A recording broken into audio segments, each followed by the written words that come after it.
மில்லியனல்ஸ் அதாவது 1981லேருந்து 1996 வரையும் பிறந்திருந்தீங்கன்னா இந்த வீடியோ உங்களுக்கு தான். இந்த உலகத்தோட வேர்ஸ்ட் பேர்ன் அவுட் ஜென்ரேஷன் நீங்கள் தான். ஆமாம், வேர்ஸ்ட் பேர்ன் அவுட் ஜென்ரேஷன். ஏன் சொல்கிறேன்னா, உங்களெல்லாம் ஒரே ஒரு ப்ராமிஸை சொல்லி தான் வளர்த்துருப்பாங்க. படி, வேலைக்கு போ, ஹார்ட் ஒர்க் பண்ணு, எல்லாமே மாறும். ஆனால் எதுவுமே மாறல. கரெக்டாக யோசிச்சு பார்த்தீங்கன்னா, நீங்கள் அடல்ட்ஹுட் ரீச் பண்ணும்போது தான் இந்த நாட்டில் ரிசெஷன் ஸ்டார்ட் ஆகுது. பொருளாதார வீழ்ச்சி, எஜுகேஷன் லோன்ஸ் எங்கேயோ போகுது.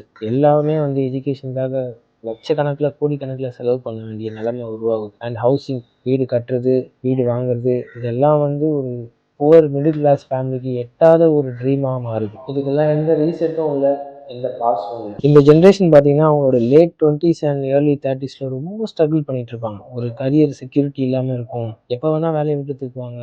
ஏஜ் ஆகிற பேரண்ட்ஸ் இருப்பாங்க. ரொம்ப யங்கான சில்ட்ரன்ஸ் இருப்பாங்க. சொசைட்டல் ப்ரெஷரில் கல்யாணத்தை பண்ணி என்ன பண்ணுறதுன்னே தெரியாமல் குழந்தை பெற்று, ஃபினான்ஷியல் ப்ராப்ளம், ஒரு பக்கம் மென்டல் ப்ரெஷர், மைண்டுக்குள்ளே ஒரு வாரே போயிட்டுருக்கும். இது எல்லாமே ஒரே டைமில்.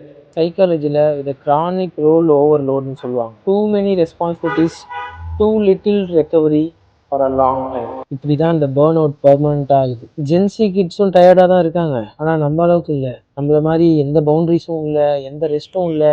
கீப் ஆன் கோயிங் அப்படின்ற இது சிஸ்டமேட்டிக்காக ரீச் பண்ணப்பட்டிருக்கு. இந்த பேர்ன் அவுட் எப்பவுமே கொலாப்ஸ் மாதிரி ஃபீல் ஆகாது. எதுக்கு ஃபங்க்ஷன் பண்ணுறோம், சக்ஸஸ் இருந்தாலும் நிம்மதி இல்லையே, எனர்ஜியே இல்லாமல் சிரிக்கிற மாதிரி, ஃபேக் ஸ்மைல் பண்ணுற மாதிரிலாம் ஃபீல் ஆகும். நீங்கள் ஒரு மில்லியனராக இருந்தீங்கன்னா நான் சொல்ல போகிறது உங்களுக்கு தான்.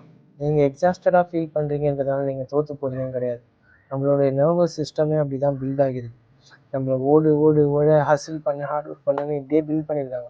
ஸோ நீங்கள் பண்ணுற விஷயத்த கரெக்டாக தான் பண்ணுறீங்கன்னு நம்புங்க. இல்லைனா நம்ம லைஃப் இப்படி இருக்கேன்னு நினச்சிட்டு இருக்க ஏதோ ஒரு மில்லியனர் நீங்கள் இந்த வீடியோ அனுப்பிச்சிங்கன்னா அவங்களுக்கு ஒரு சின்ன மோட்டிவேஷனாக இருக்கும்.